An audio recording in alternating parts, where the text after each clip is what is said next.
الرحيم قل هو الله أحد الله الصمد لم يلد ولم يولد ولم يكن له كفوا أحد بسم الله الرحمن الرحيم قل أعوذ برب الفلق من شر ما خلق ومن شر غاسق إذا وقب ومن شر النفاثات في العقد ومن شر حاسد إذا حسد بسم الله الرحمن الرحيم قل أعوذ برب الناس ملك الناس إله الناس من شر الوسواس الخناس الذي يوسوس في صدور الناس من الجنة والناس الحمد لله رب العالمين حمدا يوافي نعمه ويكافي مزيدا واعف عنا يا كريم يا رحيم يا الله اللهم صل وسلم وبارك على سيدنا محمد وعلى آل سيدنا محمد كما صليت وسلمت وباركت على سيدنا إبراهيم وعلى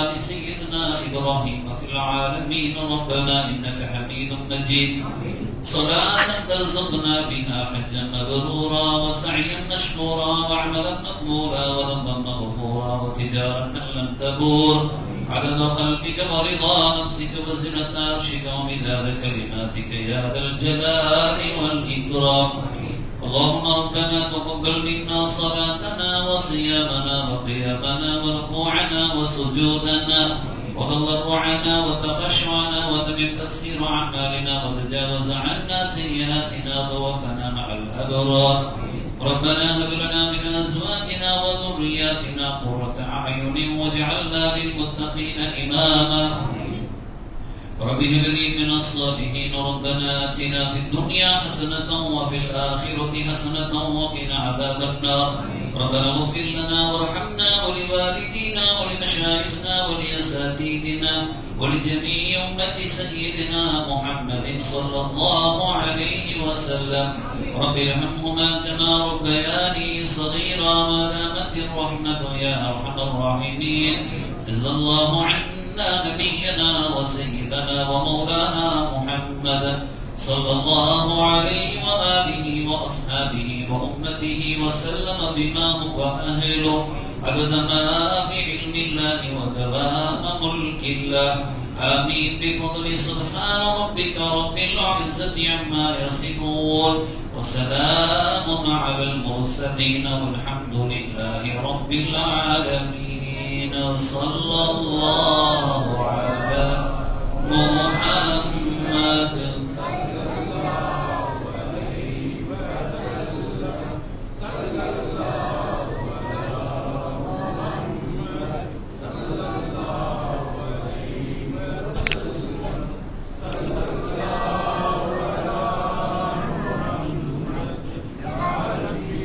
صل عليه وسلم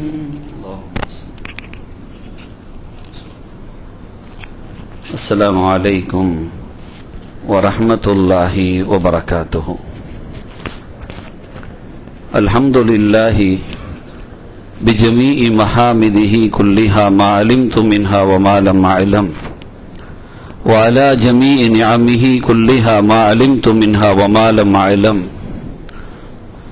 عدد خلقه كلهم ما علمت منهم وما لم أعلم في كل وقت وحين الحمد لله الذي تواضع كل شيء لعظمته والحمد لله الذي ذل كل شيء لعزته والحمد لله الذي خلق كل شيء لملكه والحمد لله الذي استسلم كل شيء لقدرته عدد خلقه ورضا نفسه وزنة عرشه ومداد كلماته ودوام ملكه جزا الله عنا نبينا وسيدنا ومولانا خير الأنبياء والمرسلين محمدا صلى الله عليه وآله وأصحابه وأمته وسلم بما هو أهله عدد ما في علم الله ودوام ملك الله يا أصحاب الوقت أعيذوا بحكم نيابتي عن حكمكم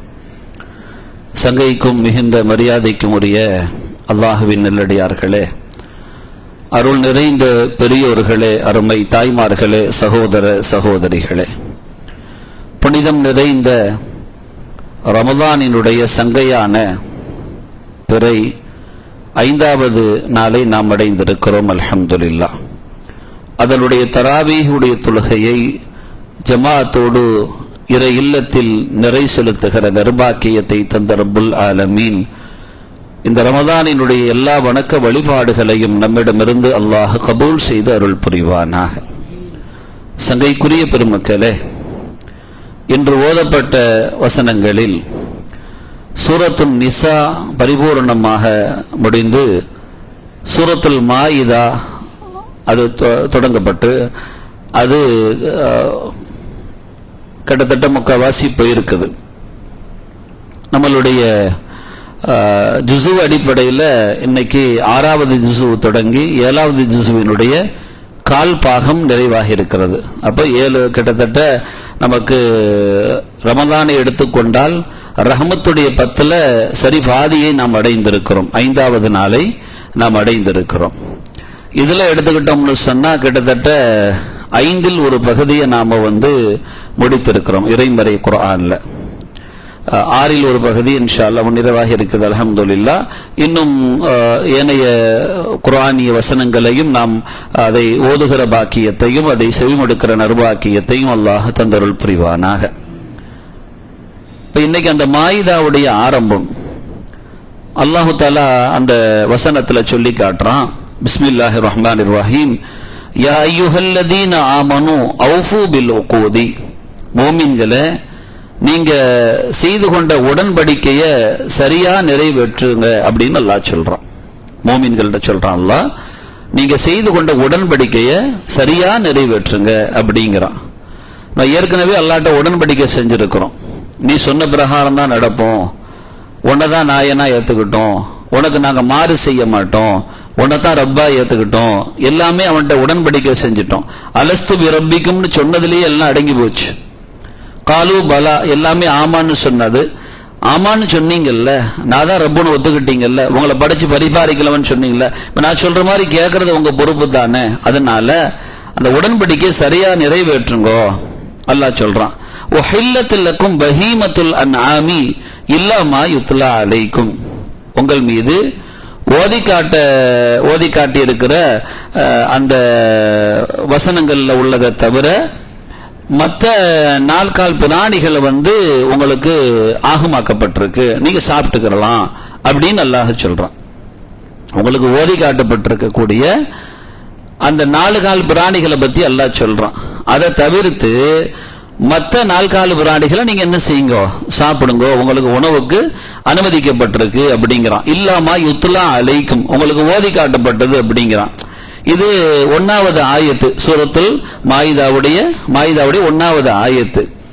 அப்ப இதுல எது அல்லாஹு தாலா சொல்லி காட்டுறான்னா, வரக்கூடிய அந்த வசனத்துல 3வது ஆயத்தாக இடம்பெறக்கூடியது ஹுர்ரிமத் அலைக்கும் அப்படின்னு நம்ம ஓதணும். ஹுர்ரிமத் அலைக்கும் அல் மைத்தத்து வத்தமு வலஹமுல் ஹின்ஸிரி வமா உஹில்ல லிகைரில்லாஹி பிஹி வல் முன்ஹலிகத்து வல் மௌகூதத்து வல் முத்தரத்தியத்து வன் நதீஹத்து வமா அக்கல ஸபஉ இல்லா மா தக்கைதும் வமா ذبح على النصب அப்படின்னு அல்லாஹு தாலா அந்த இடத்துல எது எதெல்லாம் ஹராமு அப்படிங்கிற அந்த செய்தியை அல்லாஹு தாலா கொண்டு வரான். அறிஞர்கள் ஏகோபித்த கருத்தாக முன்வைப்பார்கள், இவைகளை தவிர அப்படிங்கிறத கொண்டு வருவாங்க. எதெல்லாம்? அல் மைத்தா, தானாக செத்து போச்சா இல்லையா அந்த இறந்த மாமிசத்தை சாப்பிடக்கூடாது. அதே மாதிரி அத்தமு, ரத்தம் இருக்கு இல்லையா, ரத்தத்தை சாப்பிடக்கூடாது. அதையும் என்ன செய்யணும், அதுவும் ஹராம் ஆக்கப்பட்டிருக்குது. அத்தமு அப்படிங்கிறது ரத்தம், ரத்தம் என்ன செய்யப்பட்டிருக்கு, ஹராம் ஆக்கப்பட்டிருக்கிறது. அதே மாதிரி வலஹமுல் ஹின்ஸீரி, 4 கால், இதுதான் நம்ம 4 கால், ஏன்னா அது நம்ம வார்த்தை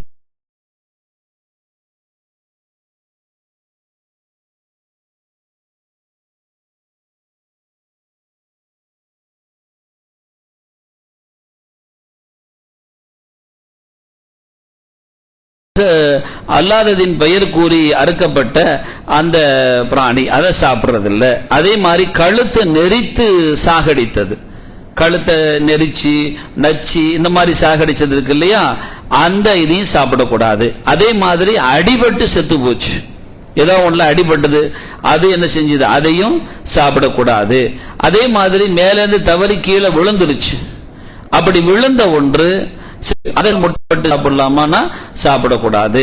அதே மாதிரி இந்த கரடி, புலி போன்ற விலங்குகள் கடித்து செத்துருக்குன்னு வைங்க, அந்த இதையும் சாப்பிடக்கூடாது. இதெல்லாம் உங்களுக்கு ஹராமாக்கப்பட்டிருக்கு. எதை நீங்க உயிரோட பார்த்து முறைப்படி அறுத்தீங்களோ அதை தவிர மற்ற எதையும் சாப்பிடக்கூடாது. அதை கரெக்டா அதை சாப்பிடலாம், முறையா அறுத்தது. அப்ப இந்த பிராணிகள் இவைகளை முறையா அறுத்தாலும் சாப்பிடக்கூடாது. அடிப்பட்ட செத்து இதெல்லாம் செத்து போனது, இந்த மாதிரி 4 கால் பிராணிகள் எடுத்துக்கிட்டோம்னு சொன்னா மார்க்கத்தில் நம்ம இன்னும் சில விஷயங்களை நம்ம பார்க்க கடமைப்பட்டிருக்கிறோம். வர்ற ஆயத்தை பார்த்துருவோமே. 4வது ஆயத்தில் சொல்றான், யஸ்அலூனக, நாயகமே உங்களிடத்துல அவங்க கேட்கறாங்க, மாதா உஹில்ல லஹும், அவங்களுக்கு எது ஹலால்னு கேட்கறாங்க. குல், நாயகமே நீங்கள் சொல்லுங்கள், உஹில்ல லகுமுத் தய்யிபாத், உங்களுக்கு நல்லவை மாத்திரமே ஹலாலுன்னு சொல்லுங்க. இதெல்லாம் அனுமதி அப்படின்னு சொன்னா நீங்க சொல்லுங்க, நாயகமே பரிசுத்தமானது நல்லது இதுதான் உங்களுக்கு ஹலாலு அப்படின்னு சொல்லுங்க அப்படின்னு சொல்லிட்டு அல்லாஹ் சுப்ஹானஹு வ தஆலா இந்த ஆயத்துல அப்படி சொல்றான், வமா அல்லம்தும் மினல் ஜவாரிஹி முகல்லிபீன துஅல்லிமூனஹுன்ன மிம்மா அல்லமக்குமுல்லாஹ் ஃபகுலு மிம்மா அம்சக்னா அலைக்கும் வதுகுரு ஸ்மல்லாஹி அலைஹின்னு அல்லாஹ் தஆலா சொல்லி காட்டுறான். அப்ப சுத்தமான பொருள் தான் உங்களுக்கு என்ன செய்யப்பட்டிருக்கு இது. அதே மாதிரி உங்களுக்கு கற்று தந்தபடி வேட்டையாடுற பிராணி, அந்த பயிற்சி எடுத்த பறவை, அதே மாதிரி பயிற்சி அளிக்கப்பட்ட மிருகம், இது போய் வேட்டையாடிட்டு வந்துருச்சு அப்படின்னா அதை சாப்பிடலாம். அது என்ன செய்யணும்னு சொன்னா போய் அதனுடைய பல்லு அதுல பதியாது, அது போய் நேரா பிடிச்சிட்டு மட்டும்தான் வரும். வேட்டை நாய்கள் கூட பயன்படுத்தி இருக்கிறாங்க. அது நேரா போய் கவ்விட்டு வருமே தவிர அதனுடைய பல்லு அப்படியே உள்ள போய் அதுல உடல்ல பதியாது, பதிஞ்சு அதை ஓட்ட போட்டுறாது. அந்த மாதிரி இதுகளாக இருந்தா என்ன செய்யலாம், நீங்க அது அல்லாஹ்வுடைய பெயரை சொல்லி அனுப்பி விடுவாங்க, பிஸ்மில்லான்னு என்ன செய்வாங்க, வில்ல விடுறதா இருந்தாலும் சரி, அதே மாதிரி பறவையை விடுறதா இருந்தாலும் சரி, அதே மாதிரி ஒரு வேட்டை பிராணி அனுப்புறதா இருந்தாலும் சரி, அல்லாஹ்வுடைய பெயரை சொல்லி பிஸ்மில்லான்னு அனுப்பி விட்டுருவாங்க. அது போய் பிடிச்சிட்டு வந்துடும் நேரா. இந்த மாதிரி இது என்ன செய்யலாம், இந்த வில்ல விடும்போது அந்த இது பிஸ்மி சொல்லி விட்டுருவாங்க, அது நேரா கழுத்தை சரியாக தாக்கி இருந்தால் பிரச்சனை இல்லை. அது இல்லாம மற்ற இடத்தை தாக்கி செத்திருந்தா அது சாப்பிட முடியாம போயிடும். அதனால அதே மாதிரி நம்ம ஓதன வசனத்துல 96வது ஆயத்தாக வரும், நம்ம 7வது ஜுஸு அதை ஓதும் போது இந்த ஆயத்து வந்திருக்கும், வஹில்ல லக்கும் ஸைதுல் பஹரி வ தஆமுஹு மதாஅன் லக்கும் அப்படின்னு சொல்லிட்டு அல்லாஹ் தஆலா சொல்றான். இந்த கடல்ல வேட்டையாடப்படக்கூடிய இது இருக்கு இல்லையா, மீன் அந்த மாதிரிலாம் இருக்கு இல்லையா, அந்த பொருள்கள் இருக்கு பாருங்க, இதுவும் உங்களுக்கு ஹலாலு அப்படின்னு சொல்லிட்டு அல்லாஹு தாலா இதெல்லாம் ஹலாலுங்கிற செய்திகள் அல்லாஹு தாலா சொல்றான். அப்ப இவைகள் எல்லாம் ஹலால். இன்னைக்கு ஹலாலுங்கிறது ஒரு பெரிய சர்ச்சையால போய்கிட்டு இருக்கு. ஹலாலுன்னா அது நம்ம சகோதர சமய சொந்தங்கள் அறியாததுனால உள்ள விளைவு. ஹலாலுன்னு சொன்னா ஏதோ ஒரு உணவுல மாத்திரம்தான் ஹலாலுன்னு நினைச்சிட்டு இருக்கிறாங்க. அப்படி அல்ல, நமக்கு வாழ்வு முழுவதும் எல்லாத்திலையுமே ஹலால் ஹராம் இருக்கு, எல்லாத்திலையுமே ஹலால் ஹராம் இருக்கு. நம்ம எதை எதை அணுகணும், எதை எதை அணுகக்கூடாது, எதை எதை பார்க்கணும், எதை எதை பார்க்க கூடாது, எதை எதை கேட்கணும், எதை எதை கேட்க கூடாது எப்படின்னு எடுத்துக்கிட்டா நம்மளுடைய வாழ்க்கையினுடைய தொடக்கம் முதல் கடைசி வரைக்கும் எல்லாமே ஹலால மாத்திரம் எடுத்துக்கணும், ஹராம தொற்றவே கூடாது. உங்களுக்கு அது அனுமதி இல்லை அப்படிம்பாங்க. உதாரணத்துக்கு எடுத்துக்கொண்டா இப்போ ஒரு தண்ணீர் தான், ஓடுற தண்ணீர் தான், ஒரு ஆள் ஒது செய்யறாரு, ஒது செய்யும் பொழுது கூட இஸ்ராஃப்னு எடுத்துக்கிட்டா கூட ஓடுற தண்ணியில கூட 3 தடவைக்கு மேல செஞ்சா இஸ்ராஃப்னு மார்க்கம் சொல்லும். ஒது செய்ய தான் தண்ணி எடுக்கிறோம், அடுத்த வீட்டு தண்ணி, அது அனுமதி இல்லாம நம்ம எடுக்கிறோம்னு சொன்னா நமக்கு ஹராமு. அப்ப நமக்கு எது ஹலாலு, நமக்கு எது ஹராமு அப்படிங்கறத நம்ம கவனிக்க வேண்டிய விஷயம். இங்க நம்ம ஓதப்பட்ட இந்த வசனங்கள்ல எல்லாம் உணவு சார்ந்ததாக வரும். எல்லாமே ஹலால் ஹராம் இருந்தாலும் உணவு சார்ந்தது. அப்ப இந்த உணவுல நமக்கு மாமிச உணவு அப்படிங்கறத எடுத்துக்கொண்டோம்னு சொன்னா, இந்த மாமிச உணவு எடுத்துக்கொள்ளுதல், சாப்பிடுதல் அப்படிங்கிறது எல்லாருமே அங்கீகரிச்சிருக்கிறாங்க. சரி, சாப்பிட்டு தான் ஆகணுமா அப்படின்னா அப்படி ஒண்ணு கட்டாயம் ஒண்ணும் கிடையாது. அது அவரவர் விருப்பத்தில் உள்ளது.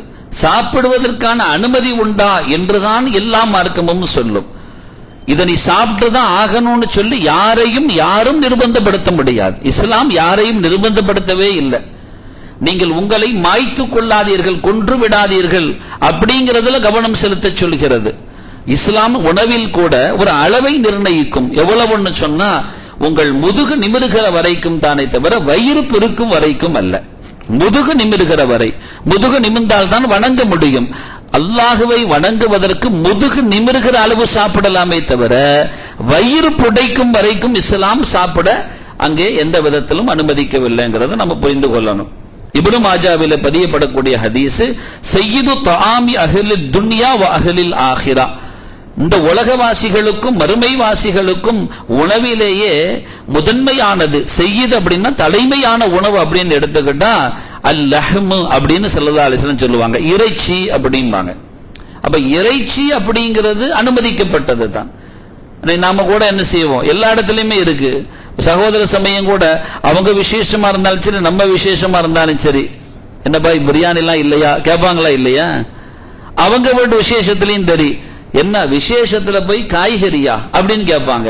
இறைச்சி அப்படிங்கறத எல்லாரும் அங்கீகரித்திருக்கிறார்கள். ஸல்லல்லாஹு அலைஹி வஸல்லம் அவங்க சிறப்பித்து சொன்ன வார்த்தையை இதையும் சேர்த்திருக்கிறார்கள். ஃபதுலு ஆயிஷத அலன் நிசாஇ, பெண்கள்லயே ஆயிஷா நாயகியுடைய சிறப்பு எப்படி தெரியுமா? கஃபதுலி சரீதி அலா சாயிரி தஆமி, உணவுகளில் சரீது என்கின்ற உணவை மாதிரி அப்படின்னு ஆயிஷா நாயகி ஸல்லல்லாஹு அலைஹி வஸல்லம் சொல்லியிருக்கிறாங்க. அது அந்த ரொட்டியும் கோதுமையில் செய்யப்பட்ட அந்த ரொட்டியும் இறைச்சியும் கலந்து உணவாக செய்து சரீது அப்படிங்கிறது. அப்ப ஸல்லல்லாஹு அலைஹி வஸல்லம் அதை சொல்லியிருக்கிறாங்கன்னு பார்க்க முடியுது. அதே மாதிரி நாம பார்க்கணும், ஒஹில்லத்துல்லனா மீத்தத்தானி வதமானி, இந்த இரத்தம்னு வந்தது.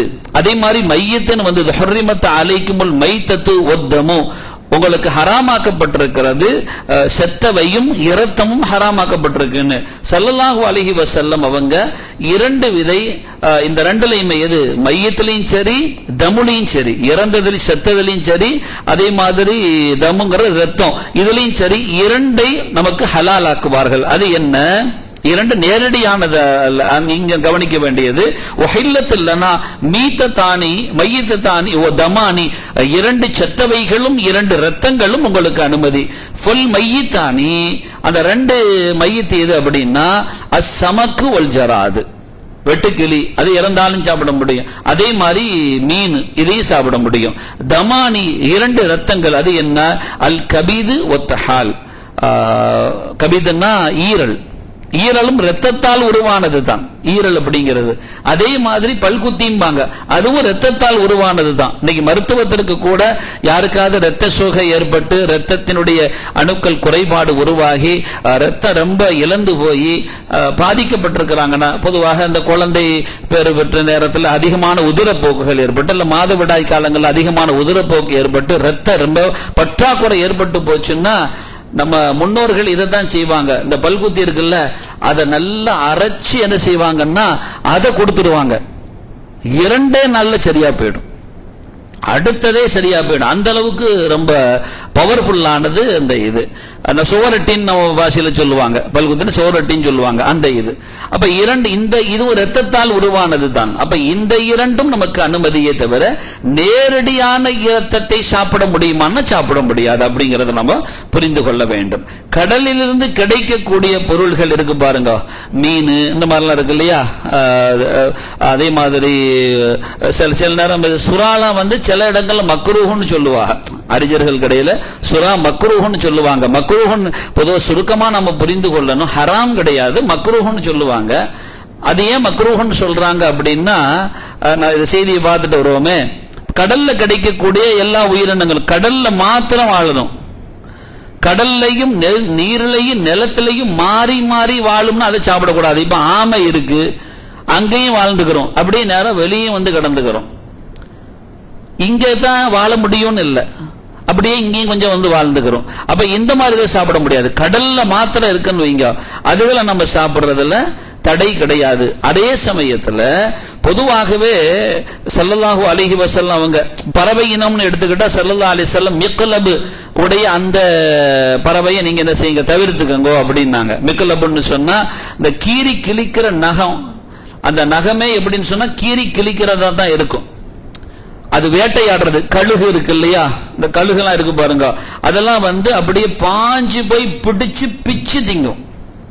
சுருக்கமாக அது சாப்பிடுறது எப்படின்னா, இப்ப கழுகெல்லாம் சாப்பிடும் போது பாத்தீங்கன்னா தெரியும், காலால பிடிச்சு ஒரு இழு இழுக்கும், பல்லால் அந்த சொண்டால பிடிச்சு ஒரு இழு இழுக்கும். இப்படி ஒரு இந்த சாப்பிடுற முறை இருக்கு பாருங்க, இது விகாரத்தின் முறை. இது ஒரு சாந்தத்தின் முறை அல்ல, ஒரு விகாரத்தின் முறை. வேட்டையாடி சாப்பிடுற மாதிரி தான் இது சாப்பிடும். அந்த மாதிரி இது வஸ்துக்களை தவிர்த்து கொள்ளணும். ஏன்னா அது ஹராம், அது சாப்பிட முடியாது. அதே மாதிரி ஸல்லல்லாஹு அலைஹி வஸல்லம் அவங்க அந்த விலங்கினங்கள் அப்படின்னு எடுத்துக்கிட்டா, இந்த 4 கால், இந்த இது நாய், அந்த மாதிரி கழுத, குரங்கு, எலி, தவளை, முதலை, இந்த மாதிரிலாம் இருக்கு பாருங்க. இந்த இது முதலையும் அதே மாதிரி தான், வெளியில கடந்துக்கிறோம், உள்ள மாத்திரம் இருக்காது, வெளியிலையும் கடந்துக்கிறோம். இந்த இதெல்லாம் இருக்கு பாருங்க. அதே மாதிரி எதுக்கெல்லாம் கோரப்பல்லு இருக்குமோ அதையும் ஸல்லல்லாஹு அலைஹி வஸல்லம் தடை செஞ்சாங்க. கோரப்பல்லு முன்னாடி மேல் பல்ல 2 வலது பக்கம் இடது பக்கமும் நீட்டமா பல்லு இருக்கும் பாருங்க, அப்படி குதற மாதிரி, அந்த மாதிரி பல்லு இருக்கு பாருங்க, அந்த கோரப்பல்லு. இந்த மாதிரி இதுகளை சாப்பிடக்கூடாது. எல்லாம் கட் பண்ணி சாப்பிடுறது, அந்த மாதிரி இதெல்லாம் சாப்பிடக்கூடாது. சரி, அதே மாதிரி எந்த உயிரினெல்லாம் அறுக்க முடியாதோ, ரத்தத்தை ஓட்ட முடியாதோ அந்த வஸ்துக்களையும் சாப்பிடக்கூடாது. ரத்தத்தை ஓட்ட முடியாது, பாம்பு இருக்கு, புழு இருக்குது, இது என்னது ஊர்வன வஸ்துக்கள்லாம் நிறைய கிடக்கா இல்லையா, இதெல்லாம் அறுக்கிற வஸ்துக்கள்னு கிடையாது.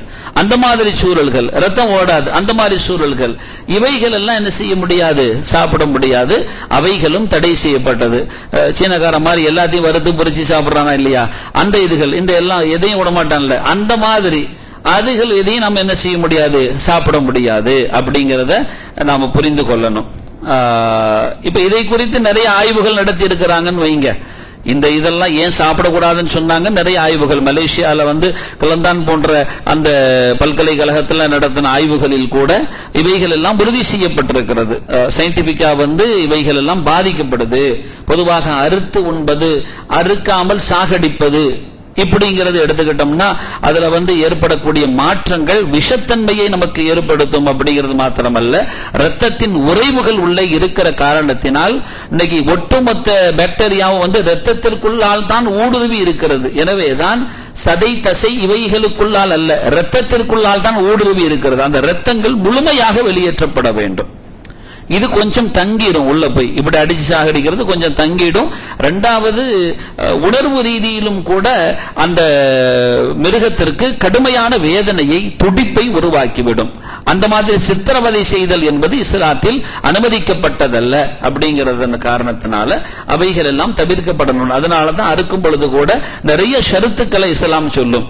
கத்திகளை கூர்மையாக வைத்திருக்க வேண்டும், ஒன்றுக்கு மேல் ஒன்றை பார்க்க வைத்து இன்னொன்றை அறுக்கக்கூடாது. இப்படிங்கிறது எல்லாமே மிக தெளிவாகவே சொல்லப்பட்டிருக்கும். அதனால அது நம்ம கவனிக்கணும். இப்ப ஹலாலு அப்படிங்கிறது நாம புரிந்து கொள்ளணும். ஹலாலுன்னா அனுமதி, ஹராமுன்னா தடை, அனுமதி இல்லை அப்படிங்கிறது தான். சரியா?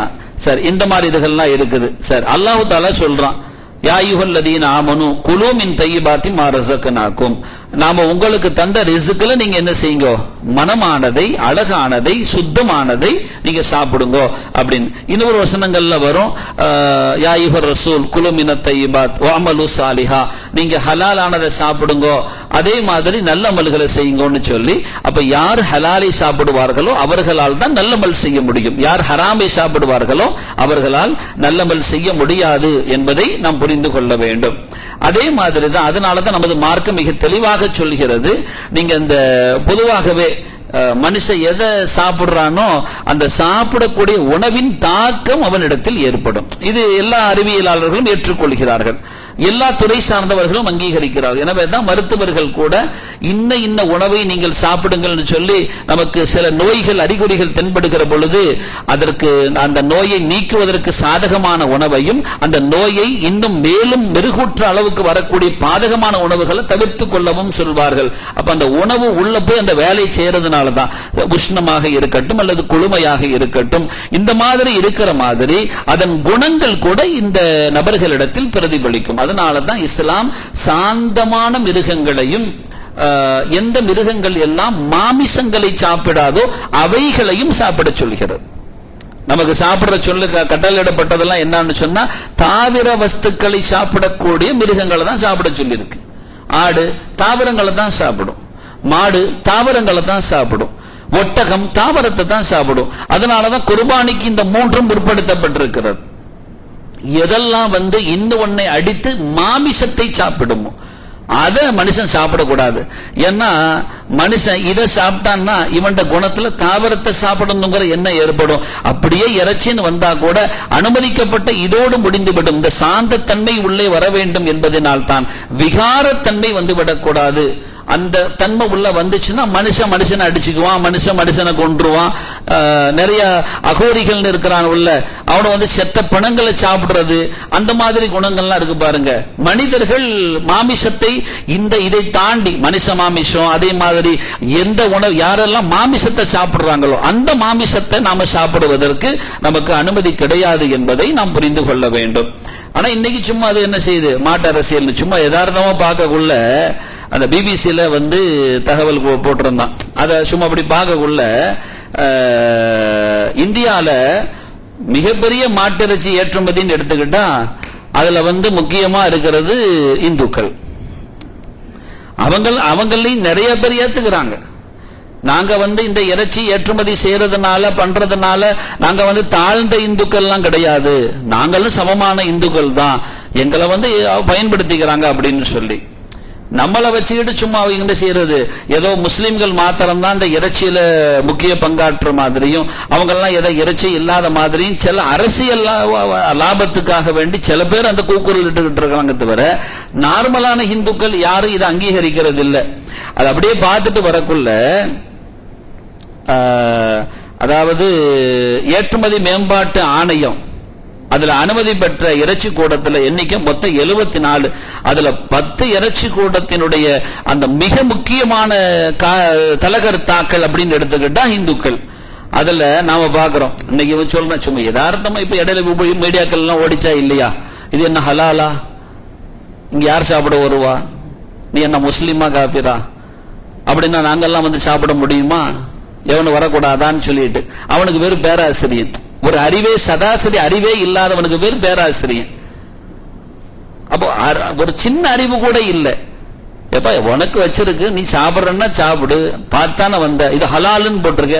ஹலாலுன்னு போட்டிருக்குன்னா என்னது, மக்கள்கிட்ட போய் தேவையில்லாத, அதாவது படிக்காதவன்ட்ட போய் உன்னுடைய முட்டாள்தனத்தை புகுத்தலாம், படிச்சவன்ட்ட புகுத்த முடியுமா? அறிவாளி ஏதாச்சும் அதை ஏத்துக்குவானா? ஹலாலுன்னு போட்டிருக்கு. ஹலாலுன்னா என்னப்பா, அரபுல போட்டிருக்கு, அவ்வளவு தானே. ஹலாலுன்னா என்ன, முஸ்லிமுக்கு சொந்தமானதா, உனக்கு சேர்த்து சொந்தமானதுதான், நீ வேணா மொழி மாற்றம் செஞ்சுக்க. ஹலாலு அனுமதிக்கப்பட்ட உணவு மாத்திரமே இங்கே இருக்கிறது போட்டுக்க, நீ ஹலால விட்டுரு. சில கடைகள்ல இங்கிலீஷ்ல போடுறது இல்லையா, அப்ப அதுக்காண்டி மொழி மாற்றம் செஞ்சு நீ பாத்துக்க. அது ஹலாலுன்னா என்ன, அனுமதிக்கப்பட்டிருக்கு. என்ன அனுமதிக்கப்பட்டிருக்கு, எங்கேயும் கொள்ளடிச்சிட்டு வரல, யாருகிட்ட இருந்து ஆட்டையை போட்டு வரல, அறுத்த முறைகள் கூட ஒழுங்கா தான் அறுத்து இருக்கு, கண்ணியமான முறையில தான் சமைச்சிருக்கு, எந்த கேடு இல்லாத அளவுக்கு தான் அதை நாங்க உருவாக்கி இருக்கிறோம். இதெல்லாம் ஒற்றை வார்த்தையில சொல்வதாக இருந்தால் இதை சொல்லி இருக்கிறோம். இதுல எங்க போட்டுக்கிட்டு இஸ்லாம் வந்தது? சரி, இரண்டாவது மிக அபாண்டமான குற்றச்சாட்டுகளை முன்வைப்பது. ஹலாலு அப்படின்னா காரி துப்புனதை நாங்க சாப்பிட சொல்றியா அப்படின்னு. யாரு காரி துப்புறா? எங்கேயாச்சும் ஒரு ஆள்கிட்ட சொல்ல முடியுமா? ஒரு முஸ்லிம் கூட ஒரு யாரோ ஒரு ஆள் கூட்டு விடுறாங்க, எங்களுக்கு கோழி அறுத்து தாங்க, ஆடு அறுத்து தாங்கன்னு. அவர் முஸ்லிம் தான், ஆனா அறுக்க வந்தது முஸ்லிம். முஸ்லிம் வீட்டுல தான் சமைக்க போறாங்க. இஸ்லாமியர் வீட்டுல சமைக்கப்படுற உணவாகவே இருந்தால் கூட அவர் அறுக்கும் போது காரி காணு துப்பிட்டு அறுத்தாருன்னா நாங்களே கேட்போமே, நீ என்ன கேட்கறது, இங்க வாயா, இங்க ஏயா காரி துப்புனேன்னு கேட்போமே. அறுப்பதற்கு தானே அனுமதி, காரி துப்புறதுக்கு எங்க? அப்ப யார் அதை செய்கிறார்கள்? யாருமே அதை செய்யறது இல்லையே. அது எவ்வளவு பெரிய அபாண்டம். அதாவது நடப்பதை சொன்னா பரவாயில்லை, நடக்காத ஒன்றை சொல்லுதல் என்பது எவ்வளவு பெரிய கேவலமான ஒன்று. இவனெல்லாம் அறிவாளி, இவனெல்லாம் பேராசிரியர், இவனெல்லாம் முட்டாள்களுக்கு முகவரி கொடுக்கப்படுகிறது. யார் அதை செய்கிறார்கள்? யாராவது செய்வார்களா அந்த மாதிரி? இதுல இதுல இதுல பேரை கேட்கறது என்னன்னா, என்ன பாத்தீங்களா, அவங்க வந்து காஃபிர் பேரை போட்டு, அதாவது ஹிந்து பேரை போட்டு கடையை நடத்துறாங்க. இஸ்லாமிய பேரை போட வேண்டியதானே, இஸ்லாமிய பேரை போட்டு கடையை நடத்த வேண்டியதானே, ஹிந்து பேரை போட்டு கடையை நடத்துறாங்க. சில பேர் மீது குற்றச்சாட்டு. சில பேர் அழகா சாந்தி உணவகம்னு வச்சிருக்கிறாரு ஒருத்தர், சாந்தி உணவகம். நான் கூட அப்படி நினைச்சேன், சாந்தி உணவகம்னு போட்டிருக்கேன், இந்த உணவகம் நம்ம ஆளுடையா யாருட அப்படின்னு. ஏன்னா அப்புறம் தான் பார்த்தேன் வெஜிடேரியன், நாங்க வெஜிடேரியன் தானே, வெஜிடேரியன் சாந்தி உணவகம் அப்படி பார்க்கும்போது சரி, அப்ப நிம்மதியை போய் சாப்பிடலாம், எந்த பிரச்சனையும் இல்லை. ஏன்னா இந்த மாதிரி வக்கிரமம் கொண்டவன் நடத்தினா சராசரி இந்துக்கள், நமது சகோதர தொப்புள்கொடி உறவுகள் இருக்கிறாங்கல்ல, அவங்கெல்லாம் இந்த முறைகளை பேணி தான் இருக்கிறாங்க. ஏன் நாமெல்லாம் வந்து சாப்பிடணுங்கிறதுக்காக வேண்டி, அதுல அவங்களுக்கு எந்த பாதகமும் இல்லை. அதுல காரி துப்பல்ல, உமிழ் இல்ல, நஜீசு பண்ணல, இவனை மாதிரி சுக்கி எந்த மூத்திரத்தெல்லாம் கொண்டு தெளிக்கல. அதையா செஞ்சிருக்கு? எங்கேயாச்சும் கொண்டு போய் ஏதாவது மூத்திரத்தை கொண்டு தெளிச்சோமா? அதுல ஒண்ணும் கிடையாது. நீ செஞ்சிருவ, மூத்திரத்தை தெளிச்சிருவ. யாரு? இந்த வக்கிரமம் பிடிச்ச இருக்கிறான் பாருங்க, அவன் செய்வான். ஒரு நாளும் நம் தொப்புள் கொடி உறவு இந்துக்கள் அப்படி செய்யறது இல்லை. அவங்க நம்மளோடய புலங்குறாங்க, நம்மளோட இருக்கிறாங்க, நம்மளோட எல்லாம் பண்றாங்க. அவங்களும் என்ன செய்யறாங்க, அவங்க கடைகள்ல நிம்மதியா போய் சாப்பிடலாம். ஏன்னா தெரியும் இவன் நல்ல மனுஷன், நல்ல ஹிந்துன்னு தெரியும். இவன் அப்படி இல்லை, இவன் வேடதாரி ஹிந்துன்னு விளங்கும். பேருக்கு அந்த ஹிந்துக்களை எல்லாத்தையும் பிடிச்சி இழுத்துக்கிறது, அவனெல்லாம் தூக்கி உள்ள வச்சுக்கிறது, விவகாரம் பண்றதுக்காக வச்சுக்கிறது, அடி வாங்குறதுக்கு ஆளை சேர்த்துக்கிறது, தூண்டி விடுறதெல்லாம் இவன், அடி வாங்குறதெல்லாம் அவன். அந்த மாதிரி நிலைமை கொண்டு வந்து நிறுத்துறது. சாந்தின்னு போட்டிருந்ததுன்னு பார்த்தேன். அவர் சொன்னாரு, சாந்தி ஓகே, சலாம் அப்படிங்கறது தான் சாந்தி. சலாம் ரெஸ்டாரண்ட், சாந்தி ரெஸ்டாரண்ட், இதுல என்ன இருக்கு? பேர் மாத்தி வச்சிருக்கு. இதுல ஒன்னும் யாரும் ஏமாத்துறதுக்கு வைக்கலையே.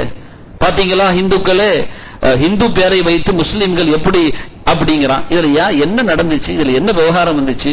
நீ அப்படி ரொம்ப பெரிய யோகியானா இருந்தா, நான் முதல்ல மாட்டிறைச்சியை வந்து ஏற்றுமதி செய்யறதுல கிட்டத்தட்ட 400 ஏக்கர் நிலப்பரப்புல வந்து மிகப்பெரிய இறைச்சி கடை உரிமையாளர் சதீஷ் சபர்வால் இருக்கிறார். 400 ஏக்கர்ல வச்சிருக்கிறாரு. மும்பையில நாரிமன் பாயிண்ட்ல வந்து தலைமை அலுவலகம் இருக்கு, அங்க வேண்டாம் போய் கேளு. வச்சிருக்கிறது என்ன பேர்ல வச்சிருக்கிறான்? இதுதான் முதன்மையானதும் அதிகமான ஏற்றுமதி செய்யக்கூடியதுமான அல் கபீர்னு வச்சிருக்கிறான். சவுதிகள் எல்லாம் போனா அல் கபீர் அல் கபீர்னு எல்லாம் போட்டிருக்கும் பாருங்க, சவுதியில போட்டிருக்கும். இவ்வளவு வக்கிரமங்கள் இங்கே காரி உமிழ்கிற பொழுதும் கூட நாகரீகமான முறையில் சவுதிகள் கூட இந்த நபர்களிடமிருந்து இறைச்சிகளை வாங்குறாங்கன்னு சொன்னா இஸ்லாமியன் எவ்வளவு பெரிய ஒழுக்கமான யோக்கியமான ஆளுன்னு யோசனை பண்ணிக்கிறான். இவ்வளவு பிரச்சனை நடக்கும் பொழுது கூட அப்ப அவெல்லாம் பைகாட் பண்ணணும்ல, வாங்க மாட்டேன்னு சொல்லணும்ல. நீ ஒத்த கடையில போய் உட்கார்ந்துகிட்டு உன்னை எவனும் மதிக்கிறதும் இல்லை, நீ ஒத்த கடையில உட்கார்ந்துகிட்டு போய்கிட்டு அப்ப இந்துக்கள்லாம் சாப்பிட வர வேணாமா என்று கேட்கிறிய, அங்க ஃபுல்லா பைகாட் பண்ணிடலாமா? நீ யோகியனாக இருந்தா அங்க போய் சொல்லு பார்ப்போம். முஸ்லிம்களே, முஸ்லிம் நாடுகளே, நீங்க எல்லாம் யோகியர்களா அயோக்கியர்கள்? நீங்க எல்லாம் என்ன செய்யுங்க, இந்த அல் கபீர்னு வரக்கூடிய எங்க ஆள்கிட்ட நீ வாங்கலாமா அப்படின்னு நீ அங்க கேளு, யோகியமா கேளு, அத பேசு. அவ்வளவு பெரிய இதை பண்றான். 2014 ஆண்டினுடைய அந்த கணக்குல மாத்திரம் கிட்டத்தட்ட அவனுடைய வர்த்தகம் 650 கோடி 2016 மாத்திரம். அப்ப இப்ப எல்லாம் எவ்வளவு போயிருக்கும்? அப்போ உள்ள கணக்கெடுப்பின் அடிப்படையில், அப்போ உள்ள பதிவின் அடிப்படையில் எவ்வளவு போயிருக்கும்? அதே மாதிரி வரிசையா பார்க்கலாம் நிறைய. அரேபியன் எக்ஸ்போர்ட்ஸ் பிரைவேட் லிமிடெட் மும்பைல இயங்குது. இதனுடைய நிறுவன உரிமையாளர் சுனில் கபூர், சுனில் கபூர் இருக்கிறாரு. இதான் அதனுடைய நிறுவன உரிமையாளர். மாட்டிறைச்சி மற்ற இறைச்சி எல்லாத்தையும் ஏற்றுமதி செய்யறாங்க இவரு. அதே மாதிரி MKR France food exports private limited, இதுல உரிமையாளர் மதன் ஏவட், எல்லாம் இறைச்சி ஏற்றுமதியாளர்கள். அவன் இந்த நிறுவனத்தினுடைய தலைமையகம் டெல்லியில தான் இயங்கிட்டு இருக்குது. ஏன்னா இதுல வந்து இதனுடைய நிறுவன இறைச்சி கூட வந்து பஞ்சாப்ல இருக்குது, மொகாலி மாவட்டத்துல. அப்ப இதெல்லாம் இதனுடைய உரிமையாளர் யாரு? சனி ஏவட்டு. எல்லாம் கூட பிறந்த சகோதரர் 2 பேரும் சேர்ந்து வச்சு நடத்துறான். அதுக்கப்புறம் அன்னூர் எக்ஸ்போர்ட்னு வச்சிருக்கிறான், அன்னூர் எக்ஸ்போர்ட்னு வச்சிருக்கிறான். உரிமையாளர் வந்து சுனில் சூத். யார் இவன்? அதே மாதிரி தலைமையாக டெல்லியில தான் இயங்கிட்டு இருக்குது. அதே மாதிரி AOI எக்ஸ்போர்ட்டர்ஸ் இறைச்சி கூட உத்தரப்பிரதேசத்துல வச்சிருக்கிறான் இவன். பதப்படுத்தக்கூடிய ஆலையை வச்சிருக்கிறான், OP அரோரா வச்சிருக்கிறான். இந்த மாதிரிலாம் இருக்குது, சரியா? அதே மாதிரி ஸ்டாண்டர்ட் ஃப்ரோசன் ஃபுட் நிறுவனம் இருக்குது. உரிமையாளர் கமல் வர்மா. இந்த நிறுவனம் எங்க இருக்குது? உத்தரப்பிரதேசத்தில் இருக்குது. எவ்வளவு பெரிய அயோக்கியத்தனம்! நீ அவன்கிட்ட போய் பேசணும். நீ எல்லாம் ஒரு ஹிந்துவா, இப்படி இறைச்சியா விற்கிறிய அப்படின்னு சொல்லிட்டு மாமிசத்தை திங்கலாமா அப்படின்னு கேட்கிறது. இஸ்லாமியர்கள் யாரையும் நோவினைப்படுத்துபவர்கள் அல்ல. அவர்களுக்கு அனுமதிக்கப்பட்டிருக்கிறது, உங்களுக்கு அனுமதிக்கப்பட்டிருக்கிறது. நீங்கள் தெய்வங்களுக்கு பலி எடுக்கிறீர்கள், அங்க எல்லாம் சாப்பிடுறாங்க. அந்த ஹிந்துக்களை ஏன் ஹிந்துக்கள் எல்லாம் மடையர்கள், முட்டாள்கள்னு பேசுறான்.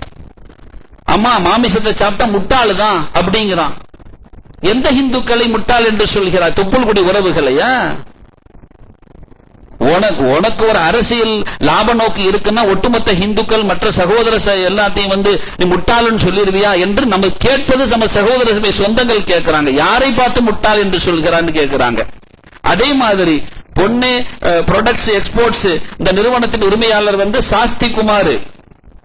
மாட்டிறைச்சி தவிர கோழி எல்லாத்தையும் ஏற்றுமதி செய்யறாங்க. தமிழ்நாடு நாமக்கல்ல இருக்குது. அஸ்வினி ஆக்ரோ எக்ஸ்போர்ட்டர்ஸ் இருக்கிறாங்க, அடையாறுல இயங்கிட்டு இருக்குது. உரிமையாளர் யாரு? ராஜேந்திரன்.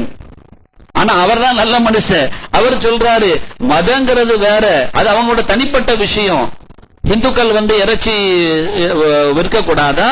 இந்துக்கள் இது பண்ண கூடாதா? யாருக்கு அடி கொடுக்கிறான்? நம்மள சொல்லல, முஸ்லீம்களை பார்த்து. ஏன்னா முஸ்லீம்கள் யாரும் அவனை எதிர்ப்பு தெரிவிக்கலையே. இந்த அயோக்கியர்களை பார்த்து சொல்றான். யாரடா நீ சொல்லிட்டு இருக்கிற? முஸ்லீம்களை கிண்டிட்டு இருக்கிற, எங்களையும் போட்டு இது பண்ணிட்டு இருக்கிற. இவர்களால் எங்களுக்கு பெரிய கஷ்ட ஒரு சிரமங்களும் சிக்கல்களும் நாங்கள் சந்திக்கிறோம்னு சொல்லிட்டு அவங்க சொல்றாங்க. யார்? அண்ணன் சகோதர சொந்தங்கள். மகாராஷ்டிரா ஃபுட்ஸ் ப்ராசஸிங் நிறுவனம், இதுல பங்குதாரர் சன்னி கட்டார் இருக்கிறாரு. இப்படியே வரிசையா பார்த்தா இவ்வளவு பேரு பெரும் பெரும் ஏற்றுமதிகளை செஞ்சுட்டு இருக்காங்க, இறைச்சிகளை. இவ்வளவு தெளிவா இருக்குது. ஏதோ இஸ்லாமியர்கள் மாத்திரமே இதுல ஈடுபட்டு இருக்கிற மாதிரியும், உயிர் கொள்வதில் அவர்கள் தான் முன்னிலை மாதிரியும், அவங்க அதை சாப்பிடுறதுனாலதான் அவங்ககிட்ட ஆக்ரோஷங்கள் அப்படின்னு சொல்லிட்டு எல்லாம் நீ கட்டமைச்சு வச்சிருக்கிற பொய் பிம்பத்தை. சரி, நிறைவாக நன்றாக புரிந்து கொள்ள வேண்டும்.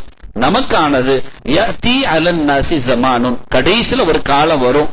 லா யுபாலியல் மரு மா அஹத மின்ஹு, மக்களுக்கு தெரியாது அமினல் ஹலால் அமினல் ஹராம், இது ஹலால்ல இருந்து உள்ளதா ஹராம்ல இருந்து வந்ததா அப்படின்னு தெரியாது. இன்னைக்கு நம்மளையும் சில பேர் அப்படி இருக்கிறான். சாப்பிட்டு சாப்பிட்டு அவனுக்கு இறைச்சி இல்லைன்னா ஏதோ மாதிரி, அது அனுமதி தானா, நல்ல விதமா அறுக்கப்பட்டிருக்கா, ஹலால் ஆக்கப்பட்டிருக்கா? ஹலால் ஆக்குனதுன்னா என்ன? முறையாக அறுக்கப்பட்டிருக்கா? ரெண்டாவது, உரிமையாளர்கிட்ட உத்தரவு வாங்கணும்ல. சகோதர சமி சொந்தனமே புரிஞ்சுக்கிறான். உரிமையாளர்கிட்ட உத்தரவு வாங்கணும்ல. ஒட்டுமொத்த உரிமையாளன் இறைவன் தானப்பா, அதனால தான்ப்பா இறைவன் பேரை சொல்றோம், அவன்கிட்ட உரிமையா கேட்கிறோம். அந்த இடத்துல இன்னொன்னு இருக்குது. பிஸ்மில்லான்னு சொல்லி அறுக்கக்குள்ள ஒரு ஆள் இருக்கிறார், பிஸ்மில்லான்னு இருக்கிறாரு. அப்போ இஸ்லாமியர் கூட தெரியாம இருக்கிறாங்க, இஸ்லாமியர் கூட அது புரியாம இருக்கிறாங்க. பிஸ்மில்லான்னு சொல்லி அறுக்கக்குள்ள பிஸ்மிங்கிறது தனி, அறுப்புங்கிறது தனி. ஒரு ஆள் அறுக்கும் பொழுது எல்லா நரம்பும் துண்டிச்சா தானா ரத்தம் வெளியேறிடும். ஆனா அறுக்கும் பொழுது பிஸ்மி என்று சொல்லுகிற பொழுது முதலில் யா அல்லாஹ், என் உணவுக்காக, எங்கள் உணவுக்காக நான் இதை அறுக்கிறேன், இதுல நீ பரக்கத்தை செய்ய, அதை கேட்கிறோம் ரப்பு கிட்ட. முதல்ல அனுமதி கேட்கிறோம், அப்புறம் பரக்கத்தை குறித்து கேட்கிறோம். ரெண்டாவது, இதில் எந்த ஒன்றும் எங்களுக்கு பாதிச்சிடாம பாதுகாத்துடு என்று உரியவனிடம் நாம் உரிமை கொண்டாடுகிறோம். அவ்வளவுதானே. இதுல என்ன இருக்கு? பிஸ்மில்லான்னு சொல்லிட்டான், இதுல என்ன இருக்கு? அவன் கேட்கிறான், அவன் சாப்பிடுறான். ரெண்டாவது, அவன் சில கடையில பிஸ்மி போடல, சாப்பிட மாட்டேன்னு சொல்றான். நீ வலுக்கட்டாயப்படுத்த முடியாது, தின்னுதான் ஆகணும்னு சொல்லிட்டு இஸ்லாமியர்களுக்கு நாம சொல்லுவோம், எப்பா நீ ஹலாலா இருந்தா சாப்பிடு, ஹராமா இருந்தா தங்காத, அனுமதிக்கப்பட்டது சாப்பிடு, அனுமதி இல்லைன்னா தடை செய்யப்பட்டதை சாப்பிடாதேங்கிறோம். இன்னைக்கு சில KFC அந்த மாதிரி சிக்கன்ல சில இதுகள் ஹராமு, அவன் சரியா இது பராமரிக்கிறது இல்ல அப்படிங்கறதெல்லாம் இருக்குது. மலேசியாவில் உள்ள ஆய்வுல உள்ளதுல ஒண்ணு என்னன்னா, அதாவது முறையாக பிஸ்மியே சொல்லி முறையா அறுக்கலன்னு வைங்க, அறுக்காம விட்டுட்டான்னா அந்த இறைச்சி உள்ள பாக்டீரியா உள்ள நிறைய புகுந்துடும், அதை தாண்டி விரைவாக கெட்டு போயிடுங்கிற தகவலை ஆய்வுல கொண்டு வைக்கிறாங்க. இன்னைக்கு நாம சில இதுகள் கூட சில நம்ம கடைகள்ல இருந்து வாங்கிட்டு வந்தா கூட சில பொருள் கெட்டு போயிடுது அப்படின்னா அவன் முறையா அறுக்கலன்னு அர்த்தம். பிஸ்மி சொல்லி இருப்பான், ஆனா முறையா அறுத்திருக்க மாட்டான்னு அர்த்தம். அவைகளும் கூட நாம சாப்பிட முடியாது. இறைச்சி கெட்டு போய் சாப்பிட முடியுமா? ஹலாலாக இருந்தா அனுமதிக்கப்பட்டதை சாப்பிடணும். நாம இதை சாப்பிட்டு தான் உயிர் வாழ்வோங்கிறதுலாம் இல்ல. தாவரத்தை சாப்பிட்டும் உயிர் வாழ முடியும், தண்ணியை குடிச்சும் உயிர் வாழ முடியும். ஆனால் பிள்ளைகளை வார்த்தெடுக்கிற பொழுது நாம் மிகுந்த கவனத்தோடு ஹலால் ஹராம், அனுமதிக்கப்பட்டது தடை செய்யப்பட்டது, இதைதான் சாப்பிடணும், இதை சாப்பிடக்கூடாது என்று சொல்லி நாம் வார்த்தை எடுத்து வளர்த்திருக்கிறோம். ஸல்லல்லாஹு அலைஹி வஸல்லம் அப்படித்தான் நமக்கு அறிவூட்டி நெறிவூட்டி இருக்கிறார்கள். இறைமறை குர்ஆன் மிக தெளிந்த பாடங்களை நமக்கு தந்திருக்கிறது. அல்லாஹு சுப்ஹானஹு வ தஆலா இந்த உடலில் எந்த ஒரு பாகத்திற்குள்ளாலும் ஹராம் சென்று விடாமல், தடை செய்யப்பட்டது உள்ளே புகுந்து விடாமல் அல்லாஹ் பாதுகாப்பானாக. ஹலால் என்கின்ற அனுமதி மாத்திரமே நமக்குள்ளால் புகுவதற்கு அல்லாஹ் தௌஃபீக் செய்வானாக. ஸல்லல்லாஹு அலைஹி வஸல்லம் அவர்கள் சொன்னார்கள், துவா செய்வாங்க, எல்லாம் பண்ணுவாங்க, எங்க துவாவே கபூல் ஆகாது. அன்னா யுஸ்தஜாபு லஹும், எப்படி துவா கபூல் ஆகும்? மத்அமுஹு ஹராமுன் வ மல்பஸுஹு ஹராமுன் வ மஷ்ரபுஹு ஹராமுன், சாப்பிட்டது, குடிச்சது, ஆடை உடுத்தியது எல்லாமே தடையாக இருக்கிற பொழுது எப்படி அல்லாஹ்விடத்தில் இவன் துவா ஏற்றுக்கொள்ளப்படும் என்று பெருமானார் மிக தெளிவோடு சொன்ன வார்த்தைகளை உள்வாங்கி நாம் அவனை வணங்குவதற்குத்தான் இந்த உலகத்தில் வாழுகிறோம். அந்த வாழ்க்கைக்கு தேவையான உணவை வணக்கத்திற்கே தடையான ஒன்றாக அமைத்துக் கொள்ளக்கூடாது என்பதில் மிகுந்த கவனத்தோடு நமது வாழ்வுகளின் ஒவ்வொரு நொடிகளையும் அடியெடுத்து வைக்க வேண்டும். அல்லாஹ் நம் அனைவர்களுக்கும் அவன் தூய்மை ஹலாலை கடைசி வரைக்கும் ரிஸ்கில் தட்டில்லாத முறையில் நசீபாக்கி தருவானாக. நாளை சொர்க்கத்திலும் அல்லாஹு தாலா உயரிய உணவுகளை இந்த நாவுகள் புசிப்பதற்கு அவன் அருள் செய்வானாக. ஆமீன் யா ரப்பல் ஆலமீன். வ ஆகிரு தஅவானா அனில் ஹம்துலில்லாஹி ரப்பில் ஆலமீன். வஸ்ஸலாமு அலைக்கும் வ ரஹ்மத்துல்லாஹி வ பரகாத்துஹு. சுப்ஹானல்லாஹி வ பிஹம்திஹி அதத கல்கிஹி ورضا نفسه وزنة عرشه ومداد كلماته. سبحان الله وبحمده سبحانك اللهم وبحمدك أشهد أن لا إله إلا أنت أستغفرك وأتوب إليك. سبحان ربك رب العزة عما يصفون وسلام على المرسلين والحمد لله رب العالمين. سبحان ربك رب العزة عما يصفون وسلام على المرسلين والحمد لله رب العالمين. سبحان ربك رب العزة عما يصفون وسلام على المرسلين والحمد لله رب العالمين. صلى الله على محمد وسلم. صلى الله على محمد وسلم. صلى الله على محمد. يا ربي صل عليه وسلم.